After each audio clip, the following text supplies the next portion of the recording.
1 Reis, capítulo 21. Algum tempo depois houve um incidente envolvendo uma vinha que pertencia a Nabote de Jezreel. A vinha ficava em Jezreel, ao lado do palácio de Acabe, rei de Samaria. Acabe tinha dito a Nabote: dê-me a sua vinha para eu usar como horta, já que fica ao lado do meu palácio. Em troca, eu lhe darei uma vinha melhor, ou, se preferir, eu lhe pagarei, seja qual for o seu valor. Nabote, contudo, respondeu: o Senhor me livre de dar a ti a herança dos meus pais. Então Acabe foi para casa, aborrecido e indignado, porque Nabote de Jezreel lhe dissera: não te darei a herança dos meus pais. Deitou-se na cama, virou o rosto para a parede e recusou-se a comer. Sua mulher Jezabel entrou e lhe perguntou: por que você está tão aborrecido? Por que não come? Ele respondeu-lhe: porque eu disse a Nabote de Jezreel: venda-me a sua vinha, ou, se preferir, eu lhe darei outra vinha em lugar dessa. Mas ele disse: não te darei minha vinha. Disse-lhe Jezabel, sua mulher: é assim que você age como rei de Israel? Levante-se e coma, anime-se. Conseguirei para você a vinha de Nabote de Jezreel. Então ela escreveu cartas em nome de Acabe, pôs nelas o selo do rei, e as enviou às autoridades e aos nobres da cidade de Nabote. Naquelas cartas ela escreveu: decretem um dia de jejum, e ponham Nabote sentado no lugar de destaque entre o povo, e mandem 2 homens vadios sentar-se em frente dele, e façam com que testemunhem que ele amaldiçoou tanto a Deus quanto ao rei. Levem-no para fora e apedrejem-no até a morte. As autoridades e os nobres da cidade de Nabote fizeram conforme Jezabel os orientara nas cartas que lhes tinha escrito. Decretaram jejum e fizeram Nabote sentar-se no local destacado no meio do povo. Então 2 homens vadios vieram e se sentaram em frente dele e o acusaram diante do povo, dizendo: Nabote amaldiçoou tanto a Deus quanto ao rei. Por isso o levaram para fora da cidade e o apedrejaram até a morte. Então mandaram informar a Jezabel: Nabote foi apedrejado e está morto. Assim que Jezabel soube que Nabote tinha sido apedrejado até a morte, disse a Acabe: levante-se e tome posse da vinha que Nabote de Jezreel recusou-se a vender-lhe. Ele não está mais vivo, está morto. Quando Acabe ouviu que Nabote estava morto, levantou-se e foi tomar posse da vinha. Então a palavra do Senhor veio ao tesbita Elias: vai encontrar-se com Acabe, o rei de Israel, que reina em Samaria. Agora ele está na vinha de Nabote para tomar posse dela. Diga-lhe: assim diz o Senhor, você assassinou um homem e ainda se apossou de sua propriedade. E acrescentou: assim diz o Senhor, no local onde os cães lamberem o sangue de Nabote, lamberão também o seu sangue. Isso mesmo, o seu sangue. Acabe disse a Elias: então você me encontrou, meu inimigo. Eu o encontrei, ele respondeu, porque você se vendeu para fazer o que o Senhor reprova. Vou trazer desgraça sobre você. Devorarei os seus descendentes e eliminarei da sua família todos os do sexo masculino em Israel, sejam escravos ou livres. Farei à sua família o que fiz a de Jeroboão, filho de Nebate, e a de Baza, filho de Aias, pois você provocou a minha ira e fez Israel pecar. E acerca de Jezabel o Senhor diz: os cães devorarão Jezabel junto ao muro de Jezreel.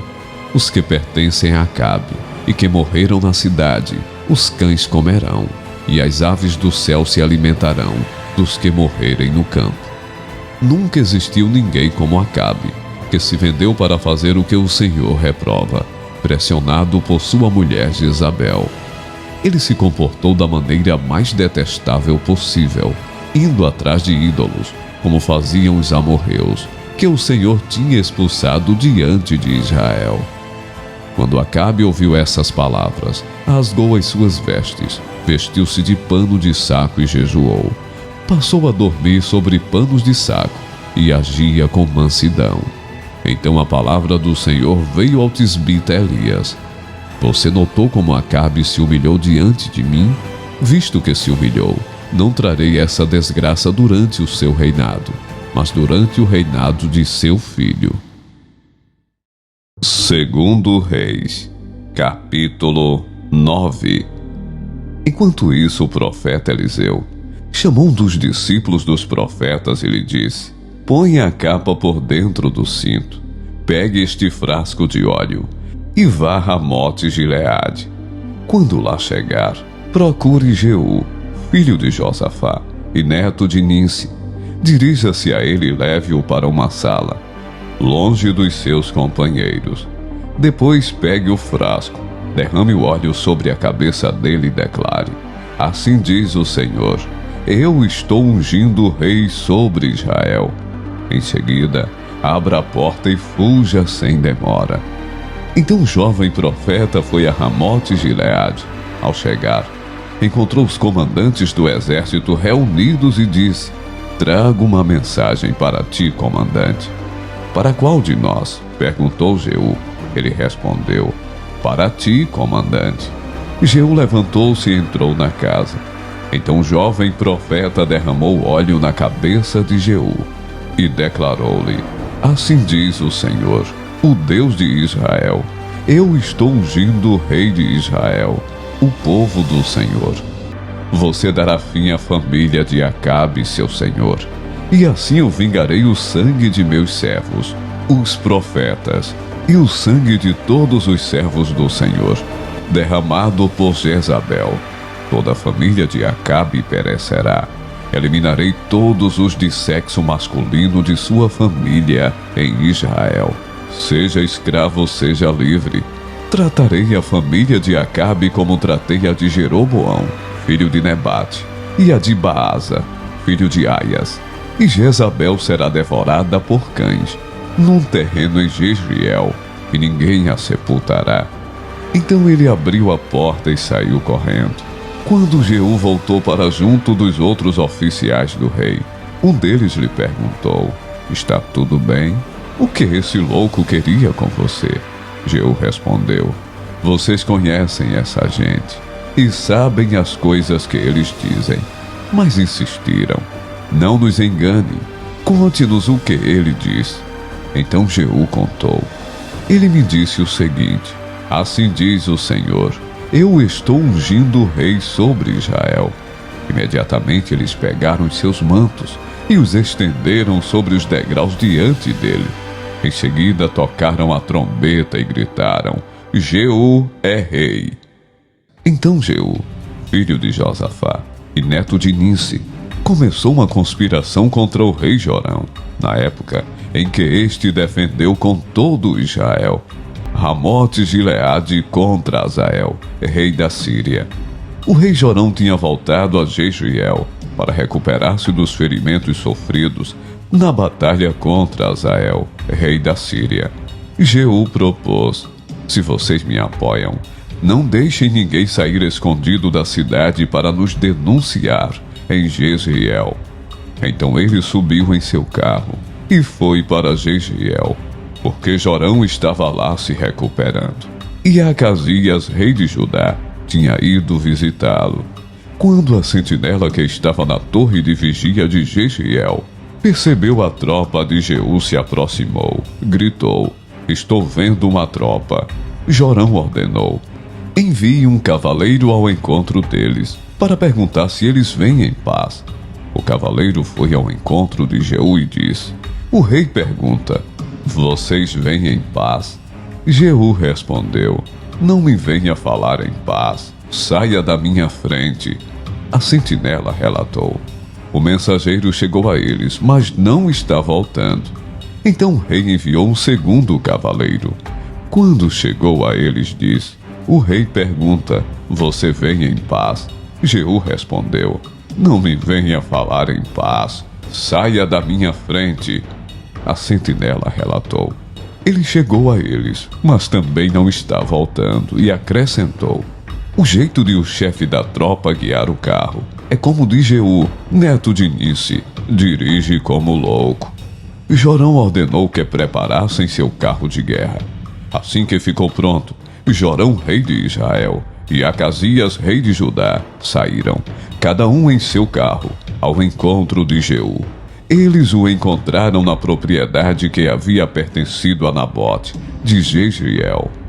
Quando Jorão viu Jeú, perguntou: "Você vem em paz, Jeú?" Jeú respondeu: "Como pode haver paz, enquanto continuam toda a idolatria e as feitiçarias de sua mãe Jezabel?" Jorão deu meia volta e fugiu, gritando para Acasias: "Traição, Acasias!" Então Jeú disparou seu arco com toda a força e atingiu Jorão nas costas. A flecha atravessou-lhe o coração e ele caiu morto. Jeú disse a Abidcar, seu oficial: "Pegue o cadáver e jogue-o nesta propriedade que pertencia a Nabote, de Jezreel. Lembre-se da advertência que o Senhor proferiu contra Acabe, pai dele, quando juntos acompanhávamos sua comitiva. Ele disse: Ontem vi o sangue de Nabote e o sangue dos seus filhos, declara o Senhor, e com certeza farei você pagar por isso, nesta mesma propriedade, declara o Senhor. Agora então, pegue o cadáver e jogue-o nesta propriedade, conforme a palavra do Senhor." Vendo isso, Acasias, rei de Judá, fugiu na direção de Bet-Agã, mas Jeú perseguiu gritando: "Matem-no também." Eles o atingiram em seu carro de guerra, na subida para Gur, perto de Ibleã, mas ele conseguiu refugiar-se em Megido, onde morreu. Seus oficiais o levaram a Jerusalém e o sepultaram com seus antepassados em seu túmulo, na cidade de Davi. Acasias havia se tornado rei de Judá no 11º ano de Jorão, filho de Acabe. Em seguida Jeú entrou em Jezreel. Ao saber disso, Jezabel pintou os olhos, arrumou o cabelo e ficou olhando de uma janela do palácio. Quando Jeú passou pelo portão, ela gritou: "Como vai, Zinri, assassino do seu senhor?" Ele ergueu os olhos para a janela e gritou: "Quem de vocês está do meu lado?" 2 ou 3 oficiais olharam para ele. Então Jeú ordenou: "Joguem essa mulher para baixo." Eles a jogaram, e o sangue dela espirrou na parede e nos cavalos, e Jeú a atropelou. Jeú entrou, comeu, bebeu e ordenou: "Peguem aquela maldita e sepultem-na, afinal era filha de rei." Mas quando foram sepultá-la, só encontraram o crânio, os pés e as mãos. Então voltaram e contaram isso a Jeú, que disse: "Cumpriu-se a palavra do Senhor, anunciada por meio do seu servo Elias, o tesbita. Num terreno em Jezreel, cães devorarão a carne de Jezabel. Os seus restos mortais serão espalhados num terreno em Jezreel, como esterco no campo, de modo que ninguém será capaz de dizer: esta é Jezabel."